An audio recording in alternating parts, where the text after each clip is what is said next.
ጤና ይስጥልኝ ተመልካቾች ከሲዳማ ብሮድካስቲንግ ኮርፖሬሽን ለምሽት 1 ሰዓት ያዝንላችሁን ዜናዎች ይዘን ቀርበናል። ከዜናዎቹ ጋር አመለወርቅ ሪሶ ነኝ። አብራችሁን ቆዩ።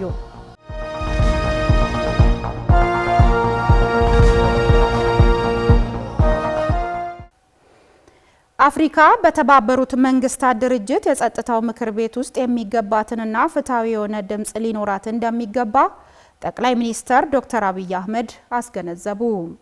ጠቅላይ ሚኒስትሩ ይህንን ያሉት ኢትዮጵያ የተባበሩት መንግስታት ድርጅትን የ80 ዓመታት ጉዞ ምክንያት በማድረግ ትላንት ባዘጋጀችው ልዩ የመታሰቢያ ቴምብሮች ማስተዋወቂያ መርሃ ግብር ላይ ነው። ማርያማዊት ብጻተ ተጨማሪውን ይዘዋለች።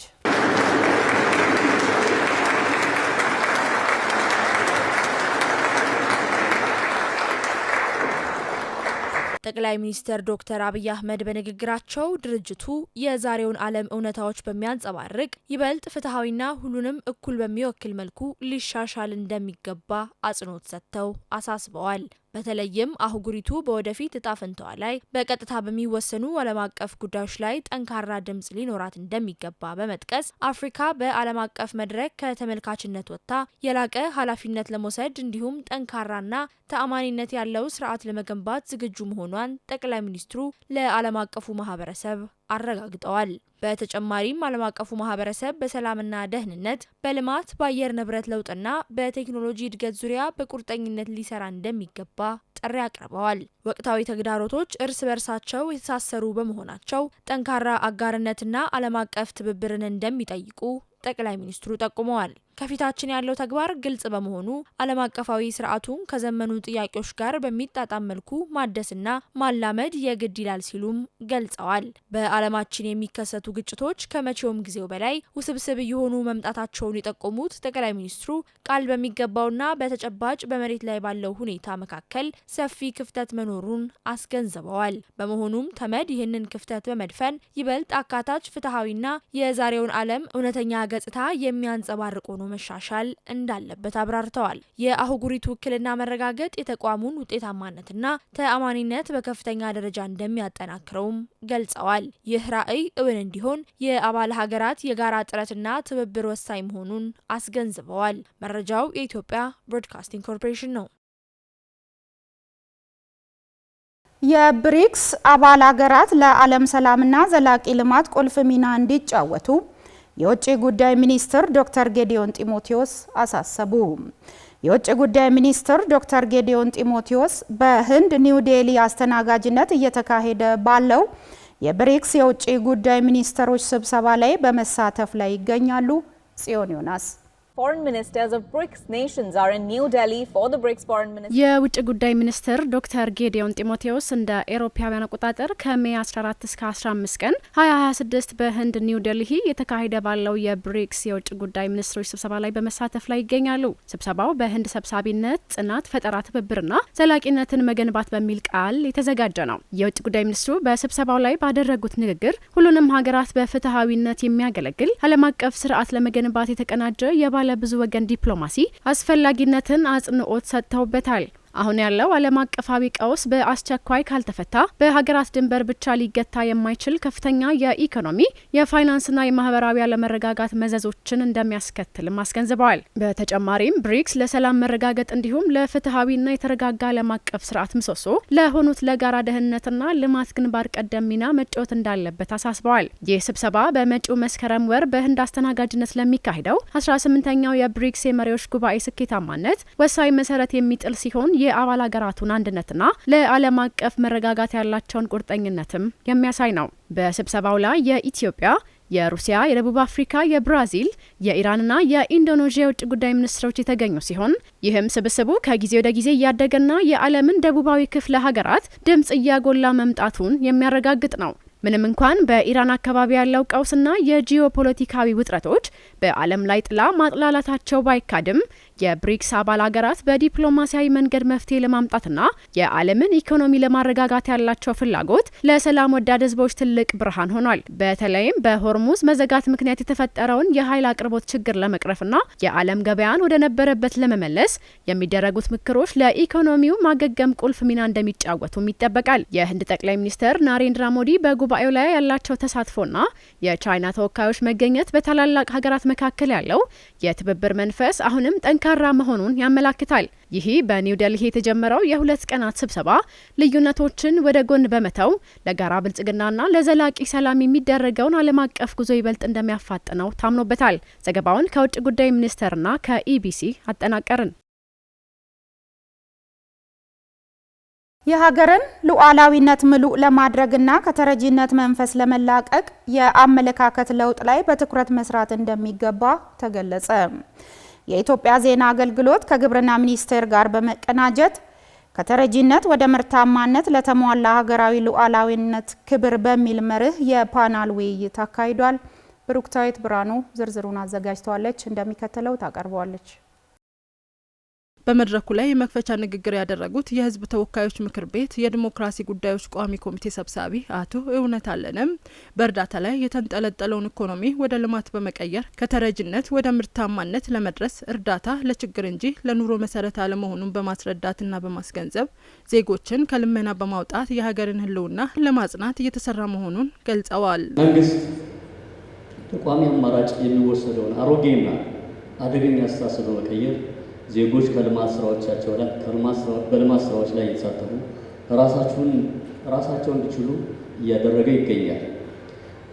እርዳታ ለችግር ጊዜ እንጂ ለኑሮ መሰረት መሆን እንደሌለበት ግንዛቤ ተወስዷል። የምግብ ዋስትናን በማረጋገጥ ሂደት ውስጥ ያሉ እንደ የስራ ባህል፣ የመልካም አስተዳደር እጥረት፣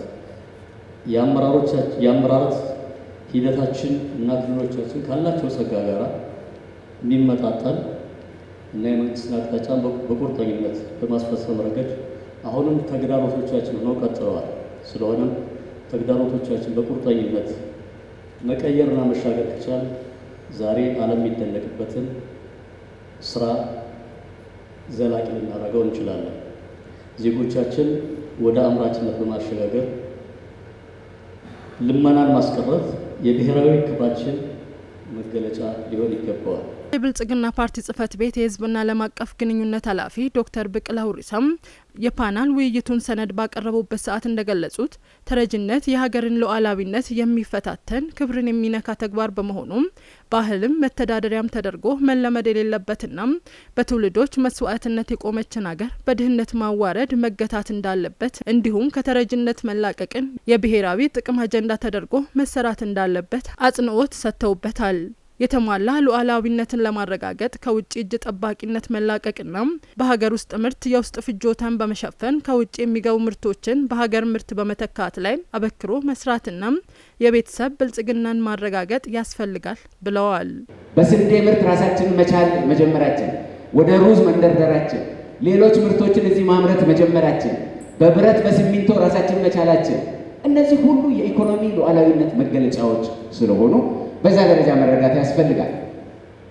ሶስተኛው አጠቃላይ በኢኮኖሚው ላይ የውጭ ምንዛሪና የንግድ ሚዛንን የጠበቀ ለእርዳታ ለብድር ሌላ ጋር ሄደን እንዳንለጠፍ ማለት ነው።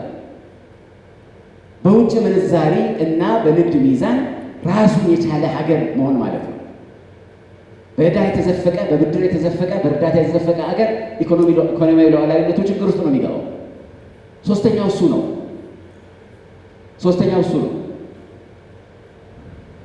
አራተኛው በቤተሰብ ደረጃ ብልጽግናን ያረጋገጠ ማለት ነው። የሴፍቲ ኔት ጉዳይ፣ ሌሎች የገጠር ልማት ጉዳዮች ቀጥለው እዚህ ላይ የሚመጡ ናቸው። በቤተሰብ ደረጃ ብልጽግናውን ማረጋገጥ የጀመረ ማለት ነው።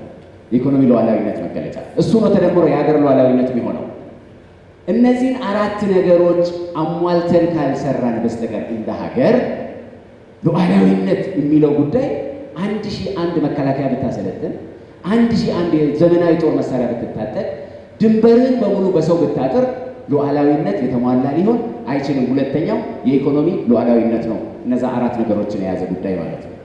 የአርሶና አርብቶ አደሩን ምርታማነትና ተጠቃሚነት ለማጉላት የተቋማት ቅንጅት ጉልህ ሚና እንዳለው የተናገሩት የግብርና ሚኒስትር ዴኤታ ዶክተር ሶፊያ ካሳም ዜጎች ከልመና ይልቅ ሰርተው እንዲለወጡ መንግስት የግብርናውን ዘርፍ ለማዘመንና ምህዳሩን ለማስፋት በትኩረት እየሰራም ነው ብለዋል። ልማታዊ ሴፍትኔት በአግባቡ ለተጠቀሙ ኑሮን ያሻሻለ ቢሆንም ብዙዎች ግን ተረጂነትና ጥገኝነትን ያዳበሩበት በመሆኑም በጥንቃቄ መታየት እንዳለበትም አሳስበዋል። ለምሳሌ የግብርና ምርቶች ወደ ገበያ እንዲወጡ መንገድ ያስፈልጋል።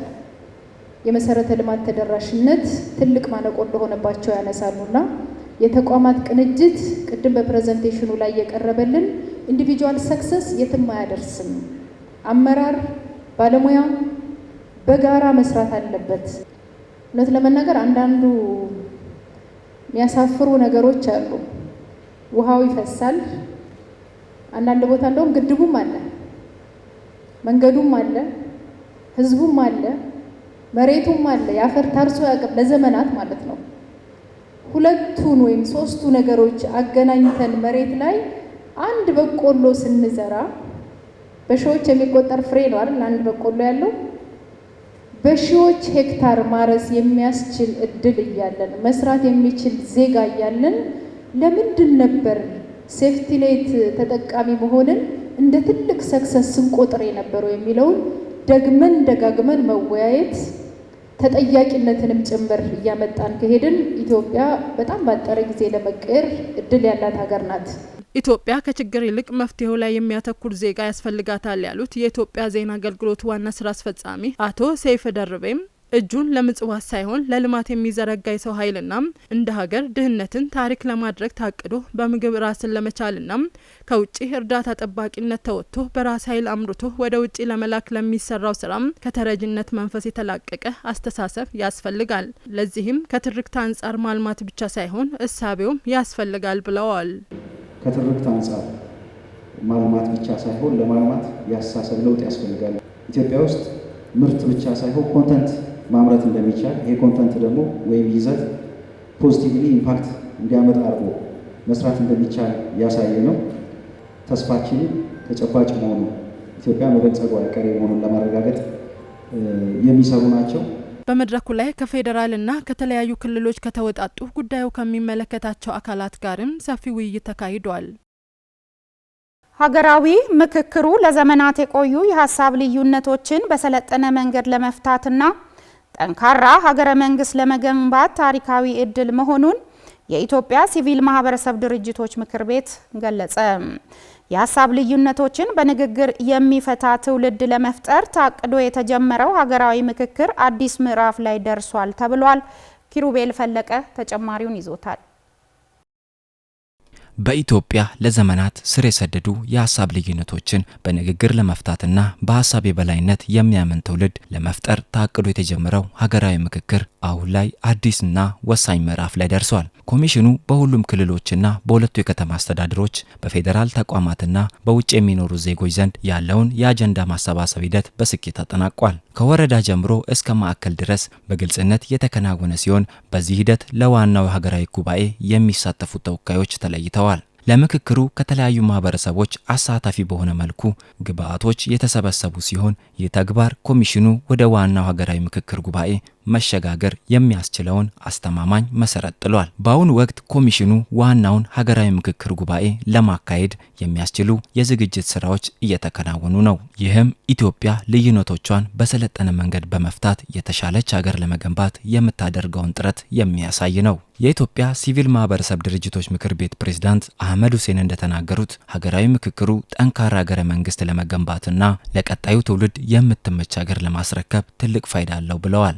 በውይይት የምትጸና ሀገር በሁለንተናዊ ጥንካሬ ከመጎናጸፏ ባለፈ ዜጎቿን ለላቀ ተጠቃሚነትና ለጋራ ብልጽግና የምታበቃበት ሰፊ እድል እንደሚፈጥርም ተናግረዋል። ይህ የታሪክ ምዕራፍ ብሔራዊ መግባባትን ለመፍጠርና የተሻለች ኢትዮጵያን ለትውልድ ለማስተላለፍ ብሎም ለሀገር ግንባታ አስተማማኝ መሰረት የሚጥል መሆኑንም ጠቅሰዋል። የሲቪል ማህበረሰብ ድርጅቶች ዘላቂ ሀገራዊ መግባባትን ለማጎልበት በሚከናወኑ ስራዎች የበኩላቸውን እየተወጡ መሆኑን ጠቅሰው ለምክክሩ ስኬትም ያልተቋረጠ ተሳትፎና ድጋፍ እያደረጉ መሆናቸውንም ተናግረዋል። የሲቪል ማህበረሰብ ድርጅቶች ሰላማዊ የውይይት ባህል እንዲዳብርና ሀገራዊ መግባባት እንዲሰፍን እያከናወኑት ያለው የላቀ ሚና በቀጣይም በታላቅ ተነሳሽነት ተጠናክሮም ይቀጥላል ብለዋል። የበለጸገች ሀገርን በጋራ ለመገንባት ያለውን መልካም እድል በመጠቀም እያንዳንዱ ዜጋ ያለውን ሚና በተሻለ መንገድ እንዲያበረክትም ጥሪ አቅርበዋል። መላው ህዝብ በታላቅ ኃላፊነት ስሜትና በንቁ ተሳትፎ በሂደቱ ሲሳተፍ እንደነበረ ጠቅሰው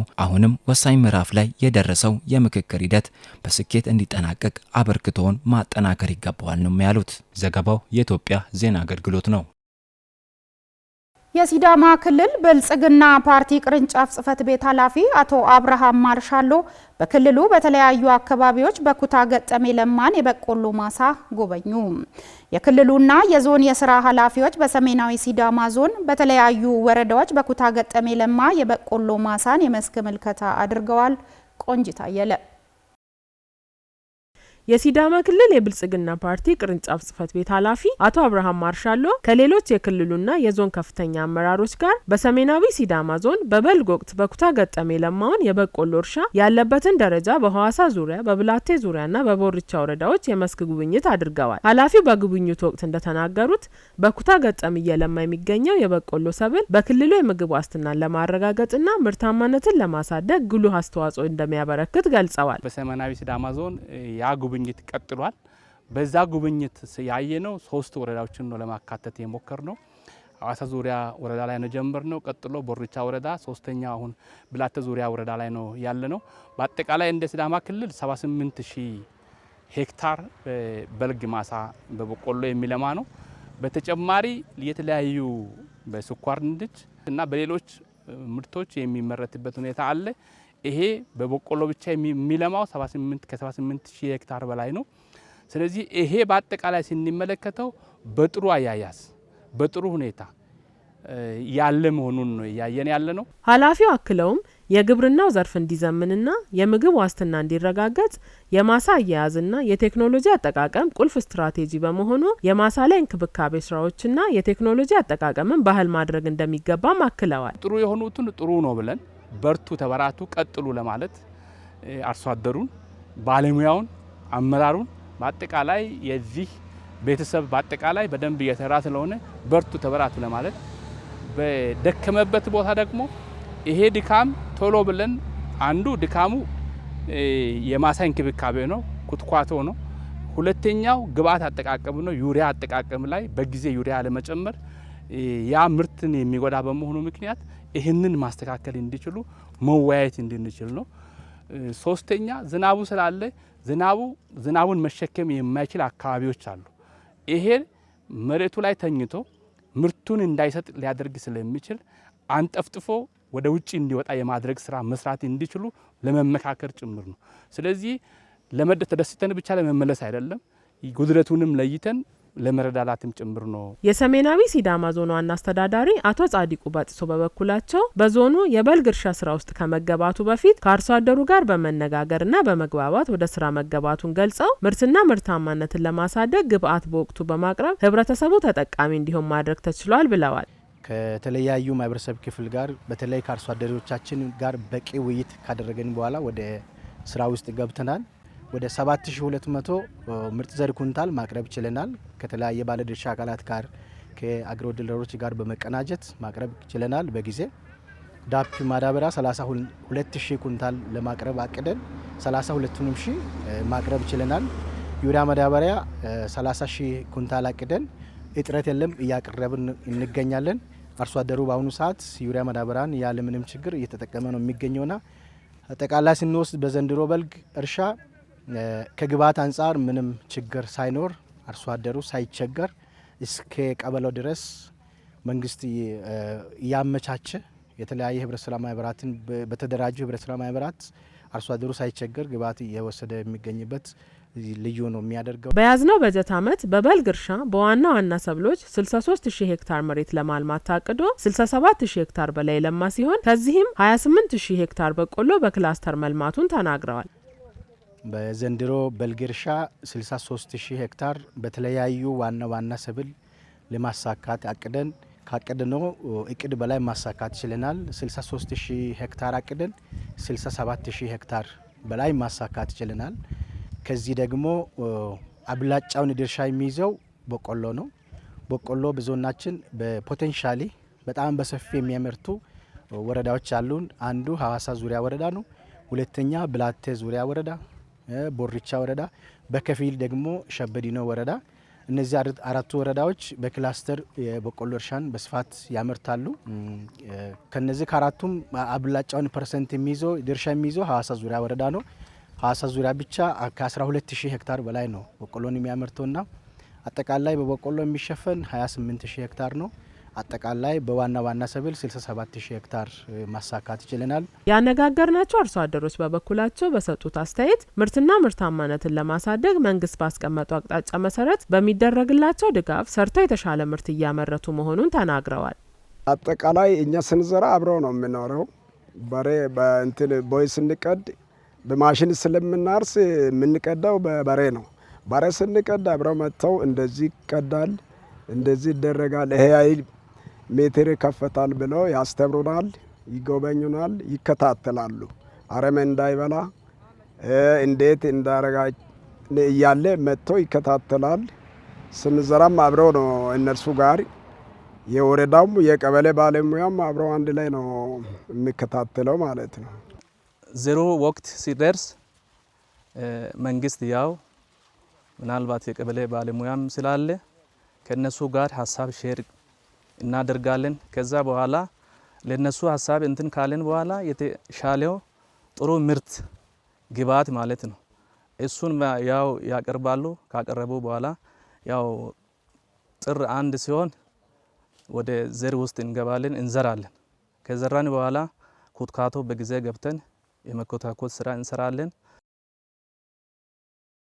የሐዋሳ ሐይቅ ዳር የልማት ፕሮጀክት ከተማዋን አንድ እርምጃ ከፍ የሚያደርጋትና የቱሪዝም መዳረሻነቷን ዳግም የሚያጎላ እንደሚሆን የሐዋሳ ከተማ ነዋሪዎች ገለጹ።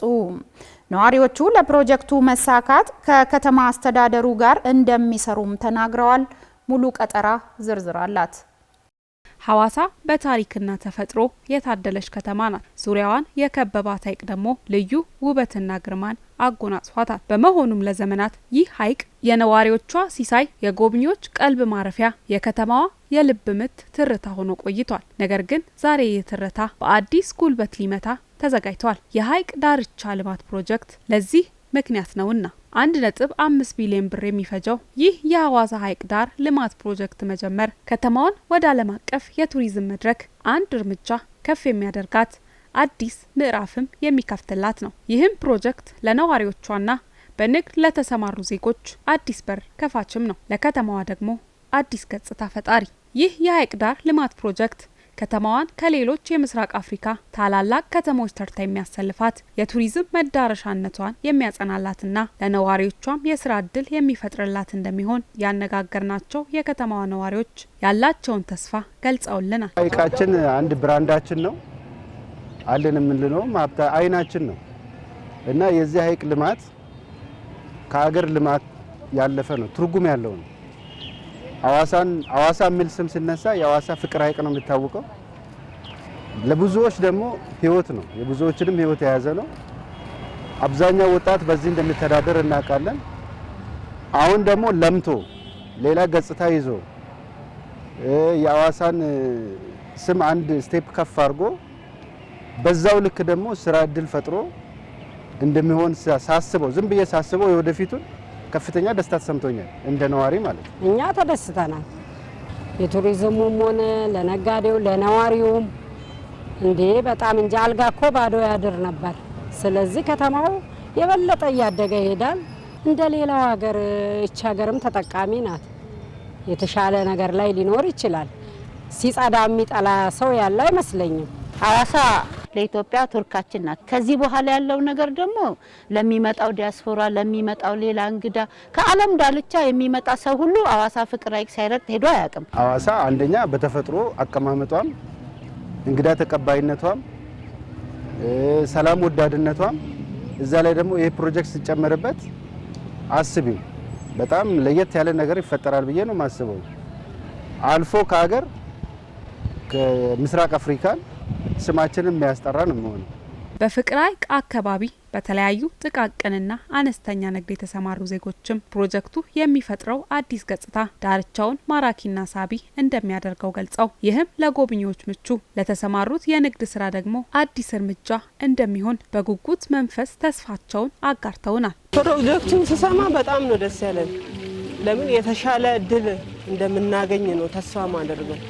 ለምን ይሄ ሐይቅ ዳርቻው በለማ ቁጥር የከተማው ያለው ሰውም ገጽታውም ሁሉ ነገር እየተለወጠ ሲሄድ ስራችንም የበለጠ እያማረ እየተስፋፋ ነው የሚሄደው። ለኛ ብዙ እድል ይፈጥርልናል ብዬ ነው ማስ ከዚህ የበለጠ ደግሞ የተሻለ ነገር ያምጣልን እግዚአብሔር። ለወጣቶቻችን የስራ እድል ፈጥሮ ልጆቻችን የተሻለ እንጀራ ላይ ከልመና ወጥቶ የተሻለ ነገር የሚበሉበት ያርግልን እግዚአብሔር። ሐይቁ በጣም ገጽታው በጣም ያማረ ነው የሚሆነው። አሁን እንደምታዩት እንዲህ ሸራ ቤት ነው ምናምን ነው። ብቻ ግን ከዚህ የተለየ ነገር እንጠብቃለን። ያው ብዙ እንግዶችም ይመጣሉ። በተሻለ ሁኔታ ደግሞ እኛም የምናስተናግድበት ነገር ይፈጠራል ብዬ ነው ማስበው። ስራ እድር ቱሪስቱን የባሰ ይጎርፋል ማለት ይቻላል። በቃ ቱሪስት ወደዚህ እና ይሄ ነው ደስታዬ እና ቢሰራ በጣም መልካም ነው። ይሄኛ ከሁላችን ከከተማ ቱሪስት ጋር በጣም በቃ ከጎን ሆነን መስራት ነው ምርጫችን። ኮሪደር ልማቱ መምጣቱ ቢያንስ በፊልም ያየሁት ወይንም በቀረጻው ያየሁት ራሱ ዋው ይጨበጨበለታል። ለክልሉ መንግስት በጣም በጣም በጣም በመኩራት አንደኛ ብዬ አጨበጭበለታለሁ። ከዚህ በኋላ ያለን ነገር ተስፋችን በጣም ጥሩ ነገር ነው ወይንም ደግሞ ጥሩ ገቢ እናገኛለን ብዬ አስባለሁ። ፕሮጀክቱ የታቀደለትን ግብ እንዲመታና እንዲጠናቀቅ የክልሉና የከተማው ባለሀብቶች ከመንግስት ጎን በመቆምና በመተባበር የልማት አጋርነታቸውን እያረጋገጡ ሲሆን ይህም በግሉ ዘርፍ የሚታየው የልማት አጋርነት በክልሉና በከተማው ባሉ ሌሎች ዘርፎችም ተጠናክሮ እንደሚቀጥል ይጠበቃል። ተማሪዎች እንግሊዘኛ ቋንቋ አጻጻፍ ላይ ተወዳዳሪ እንዲሆኑ እየተሰራ መሆኑን ተገለጸ። ኢትዮጵያን ስፔሊንግ ቢ ግብረሰናይ ድርጅት ከተለያዩ ትምህርት ቤቶች ጋር አብሮ ለመስራት የውል ስምምነት ተፈራርሟል። ለጌጤ ታምራት ዘገባ እድገት ዋይሶ። ተማሪዎች በትምህርት ገበታ ላይ በእንግሊዝኛ ጽሑፍ አጻጻፍ እንዳይቸገሩ በትኩረት ለመስራት የሚያስችል ስምምነት ኢትዮጵያን ስፔሊንግ ቢ ከተለያዩ ትምህርት ቤቶች ጋር ስምምነት ተፈራረመ። በመርሃ ግብሩ ላይ የተለያዩ ትምህርት ቤቶች ርዕሳነ መምህራንና ጉዳዩ የሚመለከታቸው አካላት የተገኙ ሲሆን የኢትዮጵያ ስፔሊንግ ቢ ምክትል ስራ አስኪያጅ አቶ ተፈራ ጥበቡ እንደተናገሩት ተቋሙ ከ2005 ጀምሮ አገልግሎት እየሰጠ እንደሆነ አንስተው ተማሪዎችን በዓለም አቀፍ ደረጃ ተወዳዳሪ እንዲሆኑ እየሰራ እንደሚገኝ ገልጸዋል። እንግዲህ ኢትዮጵያን ስፔሊንግ ቢ ማለት ከ2005 ዓ.ም ጀምሮ በኢትዮጵያ የእንግሊዝኛ ትምህርት ላይ የሚሰራ ተቋም ነው። ኢትዮጵያን ስፔሊንግ ቢ ትምህርት ቤት ላይ ብቻ እንግሊዝኛ ትምህርቶችን አወዳድሮ ልጆቹን እዛ የሚያቆም ሳይሆን በየደረጃው በክፍለ ከተማ በከተማም ናሽናል በሆነ መንገድ በኢትዮጵያ ደረጃ ያወዳደርና እነዛ ልጆች ደግሞ ኢንተርናሽናል ኤክስፖዠር እንዲኖራቸው የአፍሪካ ስፔሊንግ ቢ አለ። አክለውም ምክትል ስራ አስኪያጁ ተቋሙ ልዩ ትኩረት የሚሹ ተማሪዎችን እንዳቀፈ ገልጸው በቀጣይ በሰፊው ለመስራት እየተዘጋጀ መሆኑን አንስተዋል። ስፔሻል ኒድ ተማሪዎች እንደ ሌሎቹም ሁሉ ተማሪዎች ናቸው፣ እንዲያውም የበለጡ ናቸው። መቼም በዓለም ላይ ያሉ ትልልቅ ነገሮችን የለወጡ ስፔሻል ኒዶች እንደነበሩ ነው የምናውቀው። እነዚህ ሰዎችን እነዚህ አካላቶች ላይ ዓለም እነሱን ኢንክሉድ የምታረግበት መንገድ ነው እንጂ የሌለው እነሱ ደግሞ ዓለምን የሚለውጡ ሰዎች ናቸው። እኛም እንግዲህ በደንብ በስፋት ራሱን በቻለ መንገድ መሰራት እንዳለበት እናምናለን። እዚህ እንደ ተሰብስበን ሐዋሳ ላይ ብዙዎቹ ትምህርት ቤቶች ጥያቄ ይሄ ነበረ። በደንብ በተደራጀ መንገድ ለነዚህ ልጆች መንገድን ቀይሰን እንደምንመጣ ተስፋ አድርጋለሁ። ከተሳታፊዎች መካከል የፍሬሲድ ትምህርት ቤት መስራችና ባለቤት የሆኑት ወይዘሮ ወንጌል የሸዋለኡል ከኢትዮጵያ ስፔሊንግ ቢ ጋር ስምምነት መፈራረማቸውን ገልጸው ይህ ስምምነት ቀጣይ ለሚሰራው ስራ ትልቅ አበርክቶ እንዳለው አንስተዋል። ከኢትዮጵያ ስፔሊንግ ቢ ጋር የጋራ ስምምነት ተፈራርመናል። ይሄም ደግሞ የኢትዮጵያ ስፔሊንግ ቢ ያደረገ ያለው ተጽዕኖ ወይም ደግሞ የሚያበረክተው ትልቅ ነገር ነው። ልጆች ለዛ ውድድር ሲዘጋጁ ዲሲፕሊን መሆን ጠንክሮ መስራትን እንደገና ደግሞ በራስ የመተማመናቸው ኃይል እንዲጨምር ያደርጋልና ከዛም ባለፈ ደግሞ ቋንቋው ላይ ያላቸውን ስኪል ያዳብራል ማለት ነው። ስለዚህ የኢትዮጵያ ስፔሊንግ ቢ እንደዚህ አይነት የሆኑ ትልልቅ እድሎችን እንደ ትምህርት ቤት እንድንጠቀም አድርጓል። ከሌሎችም ተሳታፊዎች መካከል ቋንቋ ከስሜት መግለጫነትን በላይ ዓለም አቀፍ መግባቢያ መሆኑን ጠቅሰው ተወዳዳሪ ተማሪዎችንም የምንፈጥርበትም ነው ብለዋል። ቋንቋ ለአንድ ስሜት መግለጫ ብቻ ሳይሆን ዓለም አቀፍ መግባቢያ ነው፣ እንደ ሙዚቃ ማለት ነው። ይህ ቋንቋ እድገት ደግሞ ለአንድ ዜጋ ለአንድ ሀገር ወሳኝ ከመሆኑን ባሻገር ትምህርት ቤቶች እርስ በርስ የልምድ ልውውጥ የሚያደርጉበት ተማሪዎቻችን ዓለም አቀፍ ተወዳዳሪ የሚሆኑበት ከዛም አልፎ ተርፎ ደግሞ ለሀገራቸው ያንን ዓለም አቀፍ ተወዳዳሪ ሆነው መጥተው ለሀገራቸው ሊያገለግሉ የሚችሉ ዜጎች የምናፈራበትና ከዛም ባሻገር ተማሪዎች በሚያደርጓቸው ውድድሮች እርስ በርስ ሀገራቸውን ከተማቸውን ዓለም አቀፉንም ጭምር እርስ በርስ እያስተዋወቁ የሚሄዱበት ድልን ስለሚፈጥር ተግባሩ ቶታሊ ለትምህርት ቤቶች እጅግ ወሳኝ ነው። ተመልካቾች ከሲዳማ ብሮድካስቲንግ ኮርፖሬሽን ለምሽት 1 ሰዓት ያዝንላችሁ ዜናዎች ወደ እናንተ መድረሳቸውን ቀጥለዋል። ከውጭ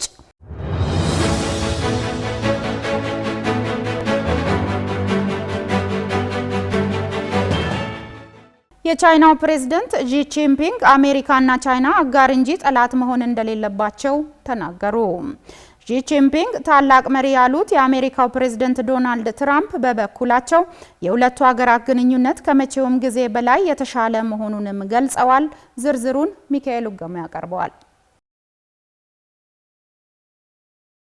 ቻይናና አሜሪካ ወዳጅነታቸውን ለማጠናከርና እርስ በርስ ስላላቸው ጉዳይ በስፋት ይወያያሉ ተብሎም ይጠበቃል። በውይይታቸው በታሪፍ፣ በቴክኖሎጂ ፉክክር፣ በኢራን ጦርነትና በታይዋን ጉዳይ ላይ እንደሚያተኩሩ ይጠበቃል። የኒቪዳ ዋና ስራ አስፈጻሚ የኒሴን ሁዋንግና የዓለም ቁጥር 1 ባለሀብት ኤለን መስክም ከትራምፕ ጋር በቤጂንግ ተገኝተዋል። ቻይናውያን ህጻናት አበባና የአሜሪካን ሰንደቅ ዓላማ እያውለበለቡ ለትራምፕ ደማቅ አቀባበል አድርጓል። ፕሬዝዳንት ጂንፒንግ በአሜሪካና በቻይና ግንኙነት ከፍተኛውን ድርሻ የሚይዘው የታይዋን ጉዳይ መሆኑንም ገልጸዋል። ታይዋንን በተመለከተ ከአሜሪካ ጋር ግጭት ሊፈጠር እንደሚችል ማስጠንቀቃቸውን የቻይና መገናኛ ብዙሃን ዘግበዋል። በሌላ በኩል ከሁለቱ ሀገራት የተወጣጡ ልዑካን በደቡብ ኮሪያ ንግድን በተመለከተ ያደረጉት ውይይት አዎንታዊ ውጤት እንዳሳየ ተዘግበዋል። የአሜሪካ የግምጃ ቤት ጸሐፊ ስኮት ባሴት ከቻይና ምክትል የንግድ ሚኒስተር ሂሊፊንግ ጋር ትናንት ተወያይተዋል። የቻይናና የአሜሪካ ባለስልጣናት ደቡብ ኮሪያ ውስጥ ተገናኝተው ባደረጉት ውይይት አንዳቸው በሌላኛቸው ምርት ላይ የናረ ታሪፍ ላለመጣል ፍላጎት እንዳላቸው ገልጸዋል። ትራምፕ ባደረጉት የመክፈቻ ንግግር ከቻይናው ፕሬዝዳንት ጋር በመገናኘታቸው ክብር እንደሚሰማቸው ተናግረዋል። ተግባብተናል፣ ልዩነቶች ሲገጥሙን ፈተናቸዋል፣ ችግር ገጥሞን እንደነበረ ማንም አያውቅም፣ ለሁሉም ሰው የምናገረው ታላቅ መሪ ነው ሲሉም ተደምጧል። ትራምፕ በቤጂንግ ጉብኝታቸው የዓለም ታላላቅ ነጋዴዎችን ይዘው መጓዛቸውን ገልጸዋል።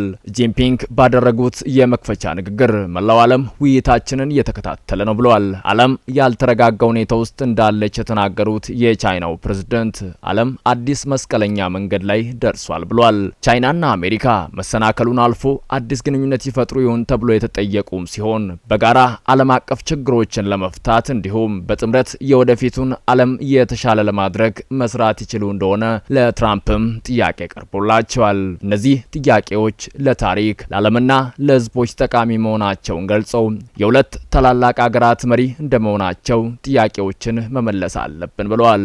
ቢቢሲ የዘገባው ምንጫችን ነው። ተመልካቾች ከሲዳማ ብሮድካስቲንግ ኮርፖሬሽን ለምሽት 1 ሰዓት ያዝንላችሁ ዜናዎች እነዚህን ይመስሉ ነበር። ከዜናዎቹ ጋር አመለወርቅ ኦሪሶ ቆይታ አደረኩኝ። ከቀሪ የጣቢያችን ዝግጅቶች ጋር መልካም ምሽት።